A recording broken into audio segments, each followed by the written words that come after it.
C'est vendredi, c'est le podcast AWS en français. Aujourd'hui, on parle d'un concours international de compétences qui s'appelle World Skills et en particulier de son volet cloud. Le podcast AWS en français. Sébastien Stormac. Bonjour, bienvenue dans le podcast AWS en français. Vous le savez, c'est tous les vendredis matins dans les bonnes applications de podcast, Amazon Music, Apple, Google pour YouTube en tout cas. Google Podcast n'existe plus. Deezer, Spotify ou sur le site web également. Abonnez-vous, comme ça vous recevez les nouveaux épisodes tous les vendredis matins. On parle de cloud, de technologie en général. Continuez aussi de nous envoyer vos feedbacks, vos suggestions. Et c'est parce que j'ai reçu une suggestion, je sais plus comment, sur un réseau social ou par email, qu'aujourd'hui Brandon est là. Brandon Ancelin, tu es consultant pour Devoteam depuis quelques années. Et Jonathan Bruno, toi tu viens de terminer une alternance pour travailler dans le cloud.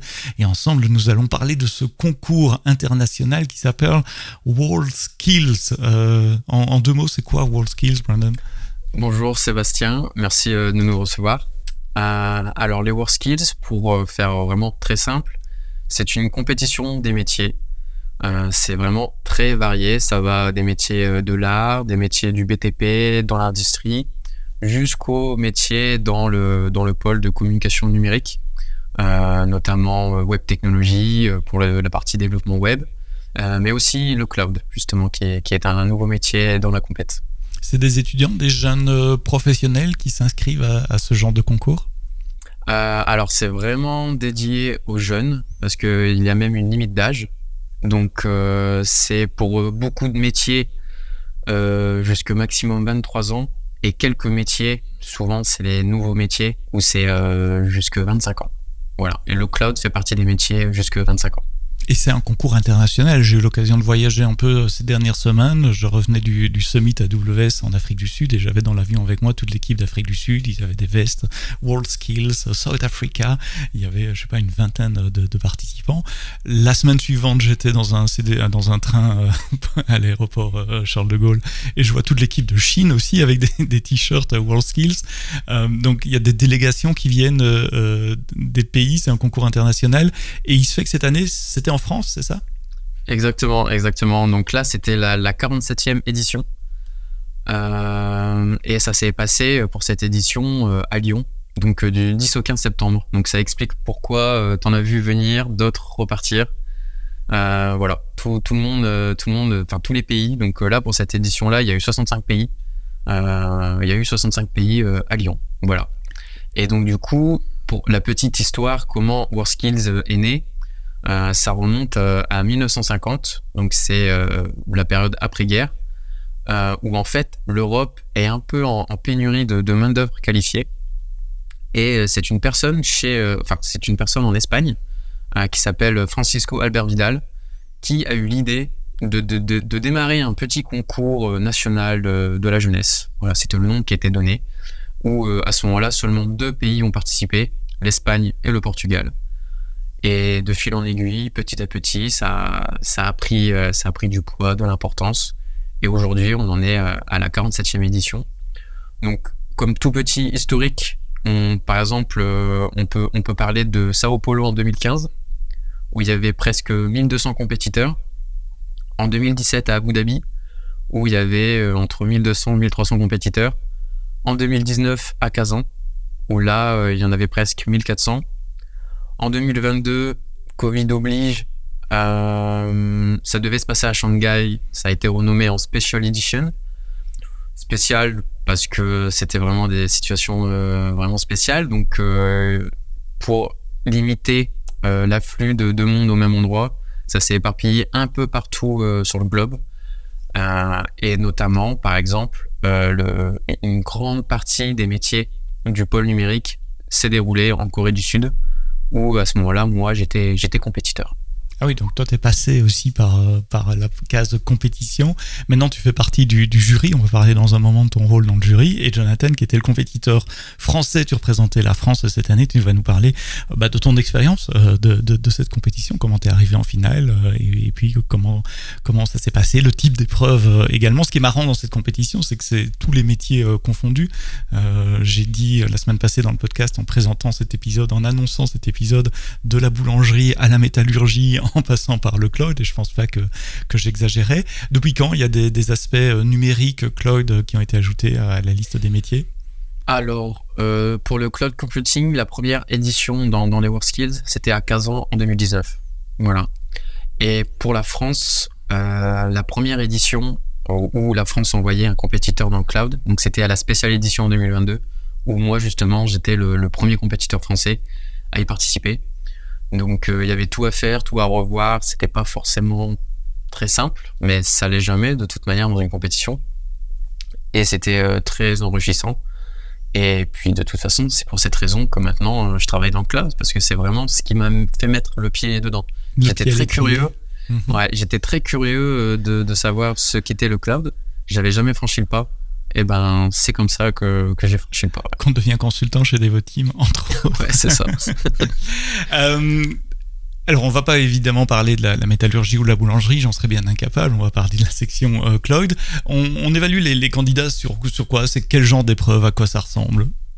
Alors, jusqu'à cette édition, ça a été donc pour Kazan et la spéciale édition, ça a été 2 jours de Game Day AWS et 2 jours de Jam. Ils ont décidé pour cette année de un peu changer la plateforme. C'est déjà c'est AWS qui fait les sujets, faut le savoir. Oui, on l'a pas dit, je suis complètement biaisé, excusez-moi pour ça, mais AWS sponsorise cet événement, et donc quand on dit cloud, c'est cloud compétences sur AWS. Malheureusement, j'ai envie de dire, c'est pas encore ouvert à d'autres cloud providers. Je suppose qu'ils peuvent venir s'ils le souhaitent. Mais depuis qu'il y a cette section cloud, c'est un programme, enfin, c'est une collaboration avec AWS. Donc, c'est des exercices au niveau d'AWS. Exactement. Donc, AWS est partenaire pour la compétition internationale. C'est pas le cas pour la compétition nationale en France, mais on est ouvert.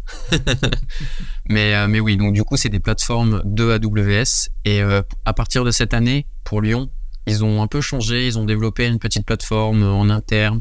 Enfin, ça s'appelle CloudRaiser, je ne connaissais pas avant. Où typiquement, c'est quand même le même format, mais c'est simplement pour s'assurer que les sujets ne fuitent pas avant. Parce que du jam, si on a les moyens, on peut en acheter, etc. Ouais. Exactement. Donc là, c'est vraiment pour limiter ça, en fait. Les game day, on peut les faire dans des summits. Mais tu dis des jams et des game day. Donc, de mon expérience de game day, en tout cas, on reçoit des environnements AWS semi-fonctionnels et il faut trouver ce qui fonctionne pas et les réparer. C'est ce genre d'épreuve qui se mesure au chronomètre aussi, auquel les candidats sont confrontés. Exactement, donc 2 jours de game day, 2 jours de jam, mais il faut savoir que le résultat affiché sur les 2 plateformes, c'est pas le résultat final. WorldSkills a son propre système de notation, un outil interne, et avec un barème bien spécifique pour chaque métier. Et être premier dans le game day, dans le score en live, ne suffit pas. Parce que derrière, dans l'environnement de chaque compétiteur, on va regarder si le security group il n'est pas trop permissif, plein de bonnes pratiques, etc. qui montera finalement le vrai résultat, en fait. Oui, les game day donnent des scores, les engins de game day donnent des scores automatiques en fonction d'une série de checks qu'ils font. Toi, en tant que membre du jury, tu vas repasser derrière avec une autre liste encore de critères. Donc, tu fais partie du membre du jury, tu aides à la sélection nationale, mais tu es membre du jury sur les épreuves internationales également? C'est ça. Donc, si on reprend le parcours depuis le début, il y a une première sélection régionale. Donc, les compétiteurs s'inscrivent auprès de leur région. Et ensuite, il y a une sélection qui est faite dans la situation où il y a plusieurs compétiteurs. Ensuite, on ne garde que le champion de la région. Et ce champion régional va à l'épreuve, à la compétition nationale, où là, du coup, il s'affronte face à toutes les autres régions. Et le premier devient le champion de France et représentera son métier. Parce que du coup, ce parcours régional, national, monde, c'est exactement ce même schéma pour l'ensemble des métiers qui sont représentés. Juste pour se faire une idée, je ne sais pas si tu connais, il y avait combien de métiers, combien de compétiteurs français en liste cette année? Compétiteurs français, on était à peu près 60, tous métiers confondus. Mais concernant la compétition internationale, il y avait 59 métiers de représentés, 65 pays et 1400 compétiteurs. Wow. Voilà. Et c'est un compétiteur par métier, par pays? Exactement. Parfois, il y a des métiers en binôme et il y en a même un ou deux en trinôme. Mais en tout cas, c'est le pays représenté, quoi. Il y a qu'une seule équipe nationale dans chaque métier. D'accord. Et dans le cloud, c'est individuel. Ce sont des personnes toutes seules. On parle pas de... Parce que les game days, typiquement, on les fait en équipe. Exactement. Là, ils sont tout seuls. Parce que c'est pas un métier dans la compétition qui se fait en binôme, trinôme. C'est tout seul. Ouais. Et donc, on est dans une grande salle avec tout le monde face à un ordinateur. On a un environnement AWS qui est fourni. Et on a que soi et soi-même sur qui compter. C'est ça. Donc là, c'est généralement la compétition, ça se fait dans des grands halls d'exposition. Donc là, pour Lyon, on était dans l'Eurexpo. Et il y a des espaces métiers délimités par des sortes de barrières, etc. Interdiction de parler au public, mais donc du coup, il y a énormément de personnes qui passent. C'est 250 000 visiteurs qu'il y a eu entre le 10 et le 15 septembre. Et effectivement, ils sont dans leur bulle, ils peuvent avoir des casques pour s'isoler, etc. Et ouais, ils sont devant l'ordinateur, les écrans sont projetés pour que le public puisse voir les écrans. Bon, ça parle pas forcément à tout le monde. Non, c'est assez abstrait. Ouais. C'est vrai que les métiers manuels, c'est très beau à voir. Les métiers du numérique où il n'y a pas grand chose à voir, c'est vrai que c'est moins visible. Mais la compétition est là, quoi. Alors, Jonathan, tu étais le compétiteur français, donc tu as fait ce parcours régional, national, pour te hisser en finale et représenter la France. Donc, je l'ai dit, tu es ingénieur système de formation, tu as fait une alternance pour travailler dans le cloud. Quel est ton point de départ? Qu'est-ce que tu connaissais déjà d'AWS quand tu as décidé de t'inscrire à ce concours? Avant même de parler de la finale qu'il y a eu il y a quelques semaines là, ton état d'esprit pour dire, allez, j'y vais, je m'inscris. Alors, j'ai découvert AWS du coup durant ma formation, tout simplement, durant ma 2e année d'ingénieur, donc avec mon formateur. Donc au tout départ, je n'y connaissais absolument rien. Donc on a fait, je dirais, un semestre de formation autour de la plateforme, de ce cloud provider du coup. Et on nous a proposé tout de suite, du coup, à moi et mes camarades, parce que je n'étais pas seul, est-ce que vous voulez participer à cette compétition des WorldSkills? Donc tu connaissais? Je connaissais déjà d'avant mon BTS, donc c'était pas inconnu dans ma tête. Et je me suis dit, pourquoi pas, si j'y vais pas, il y aura d'autres personnes, donc ça ne coûte rien d'essayer. Donc j'ai l'esprit de compétition, donc je me suis dit, allons-y. Donc j'ai fait ce parcours, j'ai fait les régionales comme Brandon l'a dit, j'ai fait ensuite les nationales, et ensuite j'ai eu la chance du moins de représenter la France. Et les régionaux et les nationaux, c'est le même genre d'exercice, même plateforme, même format? Au niveau des régionales, vu que c'est la première édition en fait, où on fait tout le cycle complet, il faut savoir que Brandon a été sélectionné directement pour les inters. Et moi, j'ai choisi pour aller directement à l'international. Donc c'est la première en fait. Donc il a eu comment ça s'appelle? Il a vraiment eu le stress en fait de pouvoir s'entraîner pour directement aller dans le grand bain. Moi, j'ai, si je peux dire, la chance de pouvoir faire les 3 compétitions. Donc m'adapter au fur et à mesure en fait pour m'adapter au niveau. Et au début, non, c'était un peu du troubleshooting déjà original. Donc, comme tu l'as dit, c'était une infrastructure qu'on nous donnait et il fallait trouver ce qui n'allait pas, répondre en fait à un ticket par exemple. Lors des nationales, du coup, c'était une infrastructure à construire. Donc, suivant les bonnes pratiques, le well architected framework sur lequel vous utilisez pour former les nouveaux arrivants. Et il y avait une partie du coup IAC, donc infrastructure as code avec Terraform. Et toujours accompagné de troubleshooting. Utilisation des assistants personnels, Amazon Q et des choses comme ça pour vous aider? Non, on n'a pas le droit, c'est interdit durant la compétition, pour beaucoup de métiers d'ailleurs. De quel genre d'infrastructure on parle? On parle d'infrastructures très classiques, C2, EBS, ou des choses serverless, ou est-ce que c'est un mix? Est-ce qu'il y a du GenAI? Enfin, quels sont les domaines fonctionnels abordés? Alors au niveau des nationales, c'est reste phare. On va remonter le niveau, vous inquiétez, c'est pas un souci. C'est rester sur du EC2 avec de l'autoscaling, donc c'est les fondations. C'est les fondations, voilà ce qu'on apprend avec les premières certifications. Et au niveau des internationales, on a pu traiter avec des services comme ECS ou Kinesis pour traiter des données du stream en direct. Donc il faut connaître un peu tout et toucher à tout. Ah oui, c'est absolument, faut savoir s'adapter et trouver les solutions en fait en direct, même si on connaît pas le service. C'est là toute la difficulté en fait, parce que le sujet reste secret jusqu'au jour J. Et on le sait tous ici, il y a énormément de services sur AWS, donc il faut avoir survolé un peu tout. On peut pas être expert dans tout, ça forcément, mais l'idée, c'est de survoler un maximum de services, de bien savoir utiliser la doc AWS, parce qu'on peut y retrouver pas mal d'infos. mais on peut tomber sur tout et n'importe quoi. Moi, pendant mon édition, je me rappelle, pendant mon entraînement, j'ai parlé avec mon coach et je lui ai dit, bon, il y a des services, pas besoin de s'entraîner, IoT, on va pas faire de l'IoT. Jour 1, IoT. Paf, IoT, MQTT. Ouais, exactement. Donc ouais, ça peut vraiment tomber sur tout et n'importe quoi. Pas d'assistant GenAI, ça se comprend bien, mais vous avez quand même accès à Internet, à la doc, on peut faire des recherches, Stack Overflow, enfin on est dans des situations réelles de travail, parce qu'on travaille jamais dans un monde clos quand on travaille dans le cloud. C'est ça. Donc là, la règle pendant la compétition, c'est, forcément on a accès à Internet, mais par contre, pas le droit de se connecter sur des sites, pas le droit d'avoir de la communication extérieure. Donc ouais, en fait, t'as le droit à Internet, tu peux utiliser Stack Overflow, tout ce que tu veux, mais t'as pas le droit à toi poster un message ou te connecter. Ah oui, pas aller sur des forums pour poser des questions et obtenir de l'aide. D'accord. En fait, la consultation est autorisée et toute aide d'IA est interdite. Il faut savoir coder aussi, ou on parle que d'infra?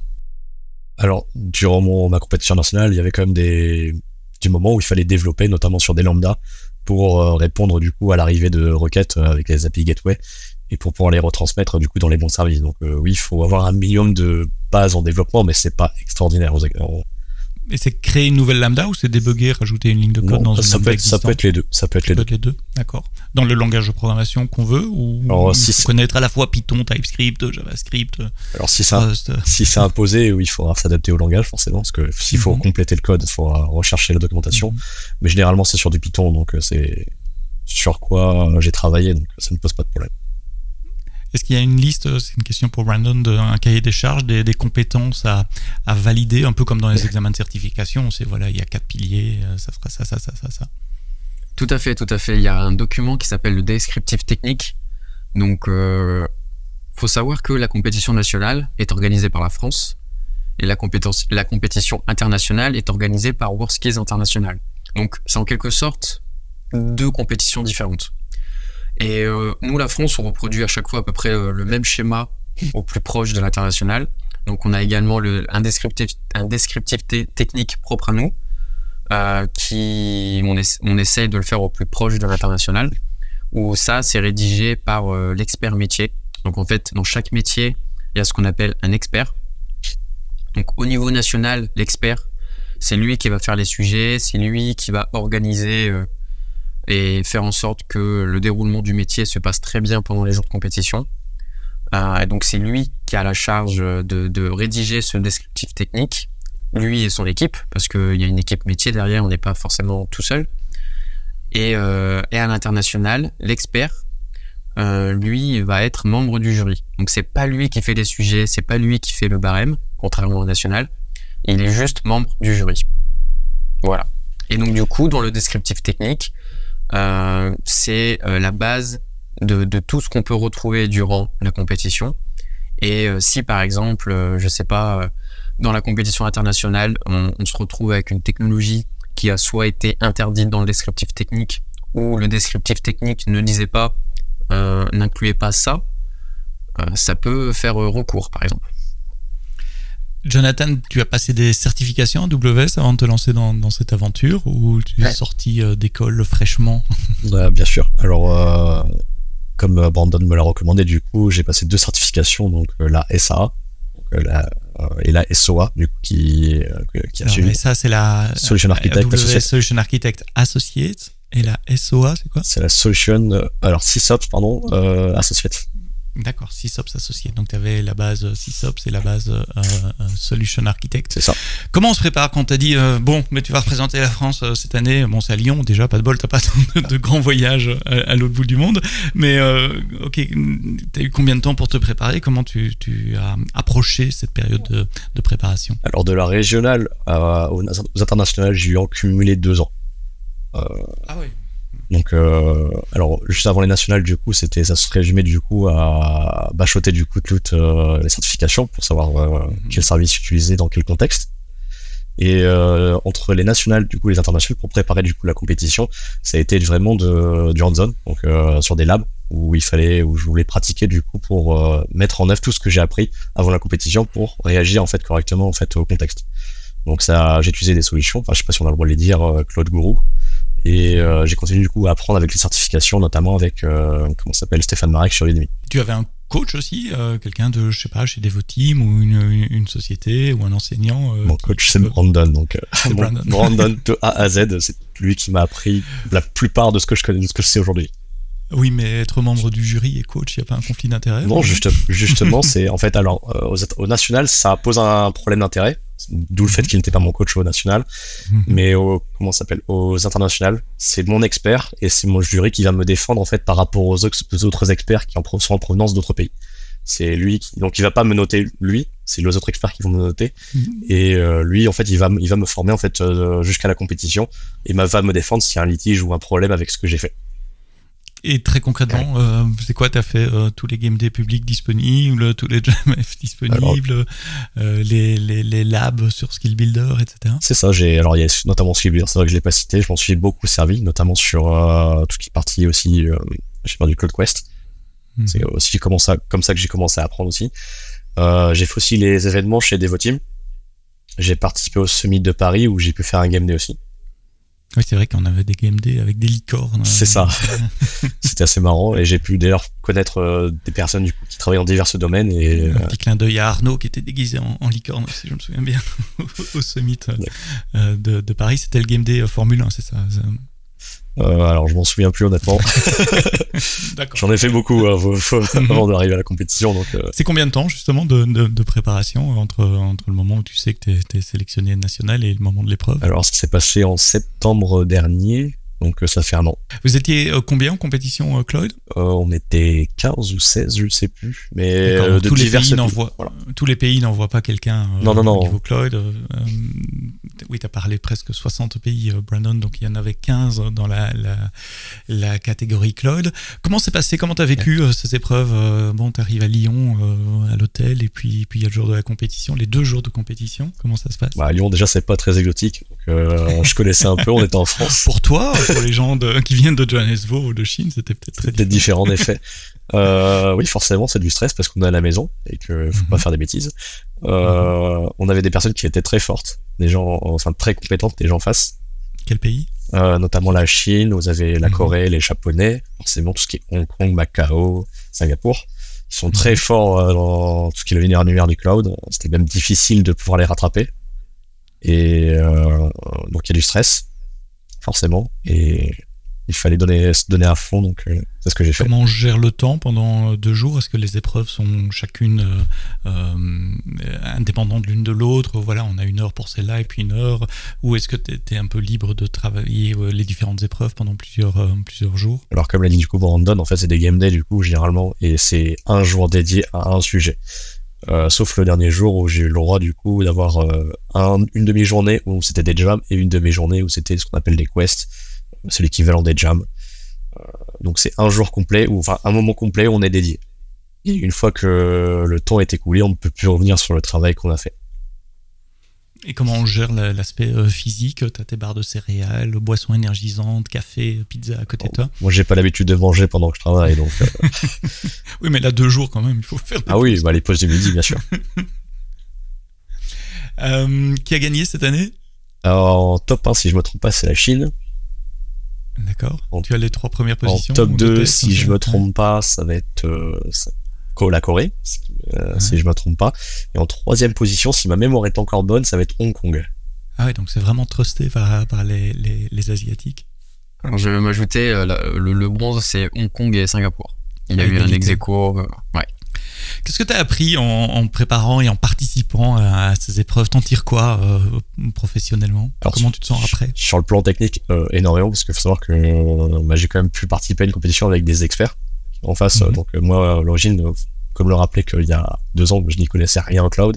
Donc j'ai appris en un temps record beaucoup de choses en fait liées au cloud provider d'AWS, notamment sur leur framework, les bonnes pratiques, soit économiques ou redondance, plein de choses. Après, sur le plan du coup des entreprises, en France, les entreprises commencent à savoir ce que c'est pour skills, donc ça va être une belle ligne dans le CV, donc je vais pouvoir en tirer, j'imagine à terme de bonnes choses. Et aussi, j'ai pu rencontrer du coup, au-delà de la compétition cloud, des personnes qui sont motivées dans divers métiers, donc j'ai pu affiner du coup un réseau divers métiers. Tiens, je me pose une question qui n'a rien à voir. Comme c'est en local, tu avais une équipe de supporters locale, la famille, les amis qui étaient venus avec un drapeau Bien français. sûr. Jonathan. Ce qui augmente la pression, non? Ah oui, non, pas forcément durant la compétition, mais c'est la fin durant les résultats où on n'a pas forcément vu les décevoir. Les inscriptions sont ouvertes pour l'année prochaine. Si des étudiants, des écoles, des enseignants nous écoutent, ça se passe comment, Brandon? Exactement, donc là, la 48e édition, les inscriptions sont déjà ouvertes pour la 48e. Donc suffit de taper WorldSkills France inscription et il y a le site qui explique tout bien dans quel métier on veut s'inscrire, etc. Il faut avoir l'accord de l'école et de l'entreprise si on est en entreprise, puisque il y a des moments qui vont être dédiés où on va devoir se libérer du temps en fait pour être présent, parce qu'il y a des regroupements en équipe de France, etc. Et voilà, donc inscription ouverte. Le national va se passer à Marseille en 2025 et l'international à Shanghai en 2026. Et voilà.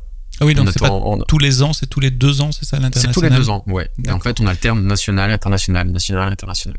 Et en termes de logistique, qui finance ça? Les voyages, s'il faut aller à Shanghai, vol et hôtel, c'est pris en charge par qui? C'est pris en charge par WorldSkills, le compétiteur, etc. Toutes les personnes qui participent n'ont pas à débourser un centime, évidemment. Eh bien, je ne connaissais pas. Quand tu m'as contacté pour parler de WorldSkills, je me suis dit, c'est quoi? Et je trouve ça fascinant et intéressant parce que ça ouvre la porte à des métiers et à de la visibilité à des jeunes. Et merci, Jonathan, d'avoir fait l'effort d'apprendre plein de choses sur AWS. Comme tu dis, ça fait une belle ligne sur ton CV aussi, même si les recruteurs ne connaissent pas encore nécessairement ce que c'est WorldSkills. J'espère modestement apporter une petite pierre à la diffusion de ça. Et puis, de toute façon, le recruteur curieux, il va voir ça sur ton CV, il va te poser la question et donc il aura l'occasion d'apprendre. Je parle de CV, ça veut dire tu es en recherche de boulot, on peut lancer un appel là pour le moment. Cloud System Engineers, si vous cherchez un junior, on peut dire ça comme ça, contactez-moi et je vous mettrai en relation évidemment avec Jonathan. Brandon, le mot de la fin? Eh ben, si la compétition, ou en tout cas l'envie de montrer, de vous mettre en compétition sur un métier en spécifique vous intéresse, donc là en l'occurrence le club, si vous êtes très curieux, de toute façon, honnêtement, vous n'avez rien à perdre, vous pouvez que y gagner. C'est un boost, hein, c'est un énorme boost. Ce que a appris Jonathan en quelques mois, et moi aussi en tant que compétiteur, c'est incroyable parce qu'en temps normal, on apprend plusieurs années d'expérience. Ouais. Donc c'est vraiment un boost. Donc il y a vraiment rien à perdre, il faut foncer et c'est une très belle expérience à vivre. Vraiment. Et si vous travaillez dans le cloud et que vous avez des jeunes dans votre entourage, dans la famille, n'hésitez pas à leur faire écouter cet épisode du podcast ou les pointer sur le site de WorldSkills, dont évidemment le lien est dans les notes de ce podcast. Merci Brandon, merci Jonathan d'avoir partagé ainsi votre expérience et mis en lumière ce concours de compétences internationales dont il y a un volet cloud depuis quelques années. WorldSkills Cloud, appel à candidature également pour l'édition 2026 à Shanghai, si j'ai bien écouté ce que tu disais. Merci d'avoir écouté le podcast AWS en français jusqu'au bout. Rendez-vous la semaine prochaine pour un nouvel épisode. La semaine prochaine sera un sujet très différent puisqu'on parlera de banque à ce service. Comment mettre une banque dans une fonction lambda. On en avait déjà parlé dans le podcast il y a 2 ans. C'est une société qui s'appelle Trésor qui fait ça. Mais en 2 ans, ils ont continué de faire évoluer leur système et donc on va reparler de Trésor et de comment ils utilisent une architecture serverless pour implémenter une banque, carrément, juste ça, toute une banque dans des fonctions lambda. C'est vendredi prochain dans toutes les bonnes applications de podcast, mais d'ici là, quoi que vous codiez, codez-le bien.